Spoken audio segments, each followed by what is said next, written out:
Ngithola umsebenzi. Niyawazi-ke lamabhakhi lawa afanayo adilivayo ukuthi umuntu once wathenga leyo bhakhi usejoyina inkampani yokudiliva. Ngokwesikole ngifundile ngahamba ngayofunda nje izifundo ezinkulu impela ze-engineering ngo-boiler making. So abantu sebeyaxakeka sebengibona sengu-delivery. Ukuthi hawu kade ngithembisa nje kumfana othembisayo ukuthi I will do better, I will do more yabo empilweni. Kodwa ke umuntu ngoba umsebenzi akawutholi uyancenga khona la. Ngidriver ibhakhi yomunye ubaba nje ekseni siyafika sihambe siya e-depot la kuthathwa khona izinto mase siyahamba siyoyideliver. So ekudelivereni kwami konke kube khona omunye ubhuti nje insizwe siqinaqelile ubalo igama lakhe sigcine sesijwayelana yabo because bekuloku sibonana la endaweni zokudeliver yabona e-depot siphinde siphambane nakhona la elokishini because abantu abaningi abafuna ukulidilivela ilokishi lidilivelwa yithina esihlala khona elokishini. Shukuthi sigcine sesijwayelene-ke ngelinye ilanga angifonele lo mbhemu ubaloyi athi yazi ukuthini kabi yami lana sengithenge amanye amaveni yabona. Ngithenga amanye amaveni awu-2 senginamaveni awu-3 eyodwa idriver yimina mase kuba amanye awu-2.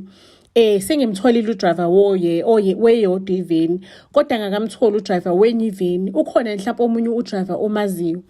Ngimtshela ukuthi hayi bekhona omunye u-out lana bekadrivela ubabsibande manje ifileke ibhakhi yababsibande ubabsibande akasanawo amandla okuyivusa ibhakhi. Uloku nje engibona bekadeliver naye angitshela ukuthi ufuna umsebenzi. Ake ngibaxhumaniseke labantu ngibaxhumanise boyi-2. Ngimhlanganiseke uSibongiseni banobaloyi ubaloyi amnikeze imithetho ukuthi mina ngisebenza kanjena lekhaya ngoba mina nginamaveni awu-3 ezinye impahla ngiyayilanda le e-depot ngiyilande zibe ningi because mina sebengijwayele kade ngisebenza khona zidlule isikalo sosuku. Mase ukuthi wena mangabe udeliver laphana bazokunikeza ezincane because usanda ukuqala into ozoyenza uzathathe ezincane mase mina ngizokuedela ngalezi engiyithathile zaba extra engino connection wazo so that uzokwazi ukuthi udeliver usuku lonke.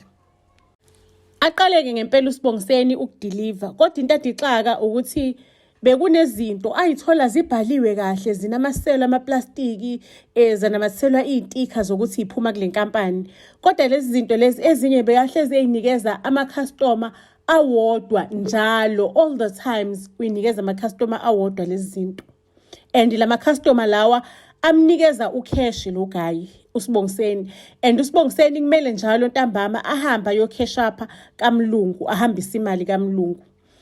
Ake ngelinye ilanga-ke umlungu kaSibongiseni afonele mina.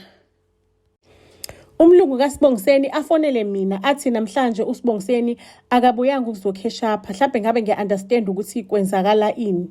Hayi ngithi mina yangazi lutho kade ngamgcina uSibongiseni asifonelani ngeke ngahlangana naye ensukwini wangitshela ukuthi hayi niphathene kahle.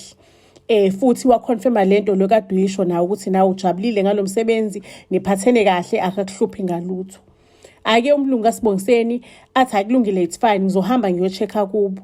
Mangabe mfica uSibongiseni athi ke uSibongiseni etshela ubaloyi athi yazi ukuthini mlungu angizange uzokheshapha the reason why kube khona umuntu wephasela elikhulu leli la cash ebekumele ngimnikeze the last customer bekumele ngimnikeze ngimneze iphasela lakhe wathi yena akekho endlini angivuke kusasa kokulosihlanu ngalolanga angivuke kusasa ngomgqibelo ngize ngizolontuntsha ngize komnikeza ekseni because uzobuya ebusuku kakhulu so ngizothi ngafika kuyena masemlungu ngiyathatha imali yakho yonke ngikulethe kuyona ngilethe kuwena athi umlungu hayi kulungile kungayiletha kodwa nami ngiyahamba kusasa mungangithola ngendlini uzongithola kahle on Monday ngizobe sengibuye kahle on Monday.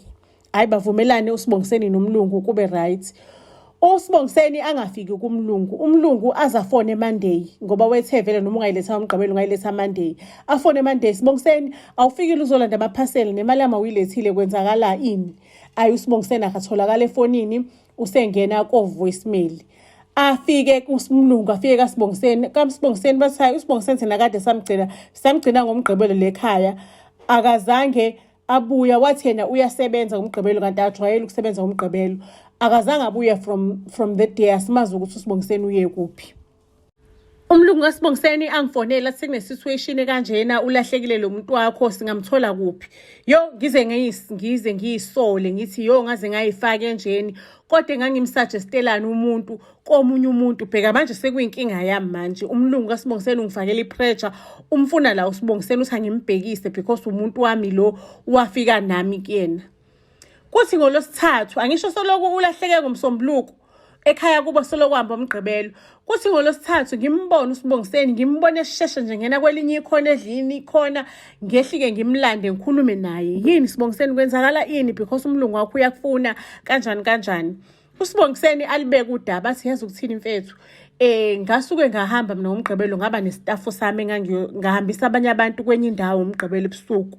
So mengibahambisa ngihambisa izangoma ziyogida kwenye indawo ngisalindile ngaphandle ngihambisa ngale bhaki ngithathela istaff nami esincane ngisalindile ngaphandle izangoma isagida ngaphakathi ngase ngiyabanjwa ngabanjwa inkunzi ngahijackwa kwale moto nani uyabona nje ngathathelwa yonke lento le. So manje into ekhona bekade kunestaff ekwakumele ngisinikeze umuntu ngomgqibelo lo muntu istaff sakhe wangasithatha mina mengiqala ukusebenza ngithola lo mlungu lo akadeliver lento nenidelivayo izinto lezi ama-order abantu aka-take a lot. Lo mlungu udeliver ama-order maseba nezinto ayistikile u-take a lot kodwa engasiwo u-take a lot. Lezi zinto lezi uyidayisela ama-drugs uyadeliver ama-drugs amakhulu wena ungazitsho mhlawumbe nje hayi ipackage asethe lo sikade ufake kahle ekhalibhothini phakathi kunama-drugs ukuze ngi-understand ukuthi ama-drugs ngabona ngoba sekunama-client awodwa njalo sengidelivela ama-client awodwa futhi owabonana ukuthi hhayi ama-client ayithengiselayo lawa. So the time ngiphucwa imoto bekunesitoko esikhulu sama-drugs kokumele ngisihambise lo munye umuntu ngomgqibelo le ngamtholanga. Wathi hayi uzofika Sunday uyidakelo yena wathi awuhamba ophuza utshala mfana uphume kumina ngidakiwe le ngikhona. So lo sitoko manje silahlekile imoto nayo ilahlekile. So sengiyasaba manje ukubuyela kumlungu. Ingakho sengibaleka ngizama ngipadanisa imali ukuthi ngcono ngibaleke ngiphume lana mhlawumbe ngazi ngiyohlala kuphi ngiyocasha kuphi. Ake ngicela ukunitshela ukuthi ngimncenge umfana ngithi yazi ukuthini kuyafana lo muntu uzokuthola uyakufuna masuthi uthengisa ama-drugs abantu abanjalo ba-dangerous ngcono ngihambe mina nawe siye kuyena sifike sikhulume kahle ube neplan ukuthi imali yakho uzoyikhokha kanjani ngcono umsebenzele umane imoto uyirenke kwakhe ingahlali kuwena kubonakala ukuthi umsebenzela kanjani imali yakhe uyikhokha kanjani kunokuthi uphile impilo yokubaleka ngoba nami usengihleli bumper to bumper uthi nje sho ukuthi mina ngiyamazi ukuthi lo mngani lo uye kuphi.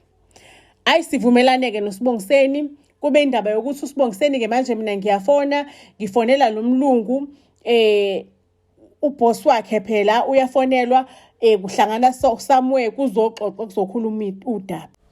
Wathi lo boss efika akabazange wasacucuza wavelane wathatha uSibongiseni wahamba naye wamfaka emotweni. Ngasala ngathi hawu ngani sivumelene efonini sathi sizoxoxa kahle ngephisi kulungiswe le ndaba kusolve le ndaba ngicela ukukutshela ukuthi nje uboss kaSibongiseni wamthatha nje wahamba naye kwaphela nje esitikini. Ngicela ukunitshela-ke the following day-ke uboss wakhe uSibongiseni useyangifonela uthi mengilapho ayikho into yami ewile lapho kuwena ngithi mina the time ulana kuwe uwallet wakho athi hayi ngeza ngizowulanda ngithi mina noSibongiseni nakusala ijacket yakhe lana ekade egqokile ubofika ngoba ngimthole efonini ubomnikeza masumbona ngoba niyazana nina athi hayi ngiyibulele loyo nja. Hawu bakwethu ngicela ukukutshela ukuthi ngalolanga kulalela kanga istress ngisho noma sengiphuma kaSibongiseni kaSibongiseni bathi nje sekuphele amasonto uSibongiseni bemfuna yonke indawo bemfuna emamoshwari bemfuna yonke indawo akatholakali. Ngicela ukukutshela ukuthi bangiphatha kakhulu-ke ubuhlungu sengithola ukuthi ifamily yakhe imthole esebolile esemoshakele after a month amaphoyisa amcosha somewhere amthatha amyisa emakhazeni. Yo ibhlungu inhliziyo yami because angazi ukuthi ngenze njani. ngihambe ngiyotshela umndeni wakwaSibongiseni ukuthi nginayo i-clue ukuthi mhlawumbe ngabe kwenzakalani, ngibachazele mina lokho engikwaziyo ukuthi umphathi wakhe wafika wamlanda lapha kumina because kwakulahleka ama-drugs wakhe, kulahleka imoto, or ngenze njani. Because if ngisho lokho enkantolo kuzomele kube umina ufakazi wokuqala. And abantu abadayisa ama-drugs-ke niyabazi ukuthi abadlali kanjalo, bongifaka inhlamvu ekhanda. Nami ngibhlungu ukubona umndeni ukhathazekile, ungazi ukuthi kwenzakalani kumntwana wabo, ngibe ngazi kahle ukuthi kwenzakalani. Kodwa manje nami ngisabela eyami impilo ukuthi nje boqala ngami bangibulali. Kwasenkantolo lapho ngeke ngilibeke bayongibulala because labantu laba abadlali. Ngicela uku-understand family, if wena buwumina ubuzokwenze njani. Ngicela ucommente down below kwi-comment section ukuthi lo mndeni ubuzotshena, buzolimela iqiniso umane uye enkantolo, umane ufe mangabe kufiwa, wena buzokwenza njani if buwumina. Just comment down below kwi-comment section ungitshela ukuthi kahle kahle wawuzokwenza njani, yini le kumele ngiyenze. Ngizosibeka lapho kanamhlanje isitori sethu Buzz SA to all social media platforms. Isiyolala ibonene izitori nezilandelayo. Buzz SA, ngiyanithanda kakhulu.